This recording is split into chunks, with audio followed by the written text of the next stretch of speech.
Hi, I'm Mariah, and this is my video for EDAD 766. I'm excited to share my reflections on creating culture of trust and mutual respect and ensuring that all stakeholder voices are heard and reflecting on the strategy that I've used over the last 6 years as an admin to help promote that, and this year for resolving some of the problems that have come to play at my school. So, to create a culture of trust and mutual respect, I really want to prioritize open and transparent communication. Now, this begins with active listening to staff, parents, and families, ensuring that they feel heard and valued.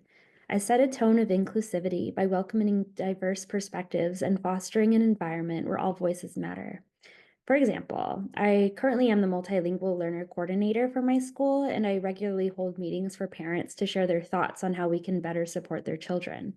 In these meetings, I use strategies like active listening, paraphrasing concerns, and asking open ended questions to encourage dialogue.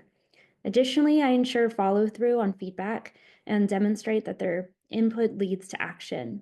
By modeling empathy and authenticity, I aim to build a strong relationship grounded in trust between myself and the rest of my school community. Now, that's just one example. I think really what comes to play here is ensuring that all voices are heard. And to ensure that that happens, I use a couple different approaches. The first one I can think of is giving surveys and feedback tools to all stakeholders at our school community. Our leadership team, for example, distributes surveys to gather input on how we are doing as a school. This includes staff surveys. The last one that we gave was a few months ago, and that indicated that about 98% of our staff does intend on returning, which is a really high yield compared to maybe other schools that I've worked for. And the staff members do have a favorable opinion of the leadership team, and that's one of the reasons why many stay is because of their coaching and development that we offer.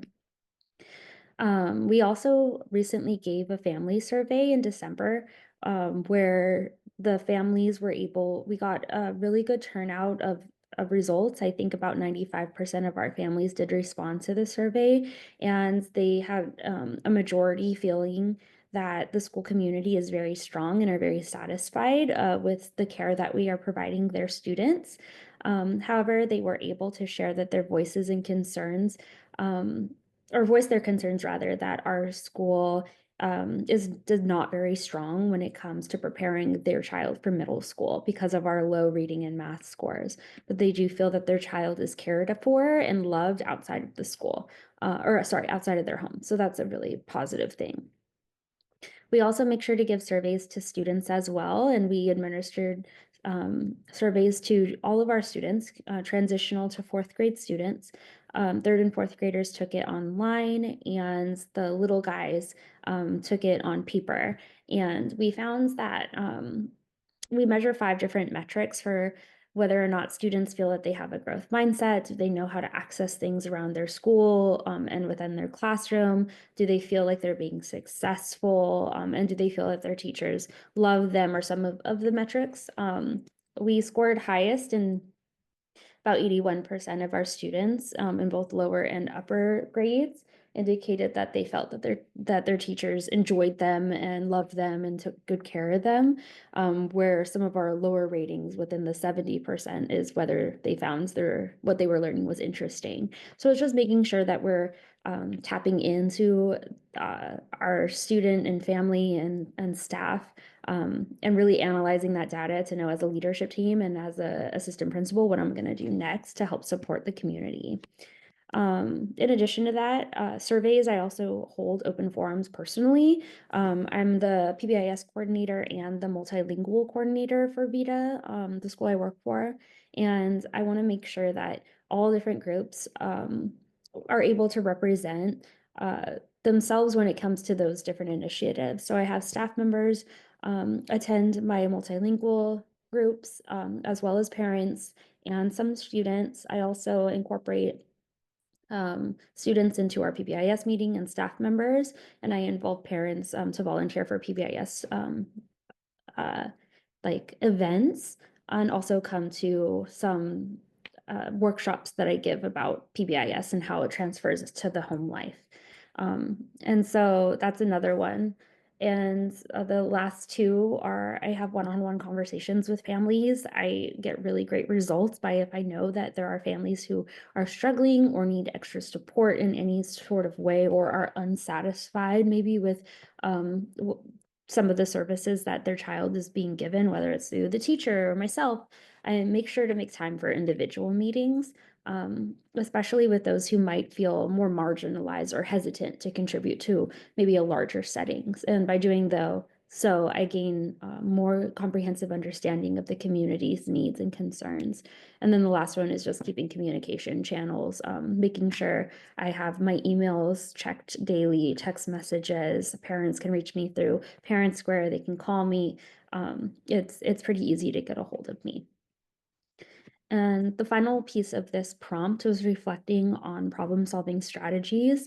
And so I wanted to illuminate just one that I'm very proud of is when we have conflicts between families or staff members or anything of that sort, especially interpersonal conflicts, just being able to help support through facilitated conversations and ground rules and stuff like that. And so one particular issue happened between two family members in this last quarter where the issue just stemmed from miscommunication and differing expectations regarding school disciplinary actions and really wanting to help two students be able to coincide within the same classroom in a respectful manner.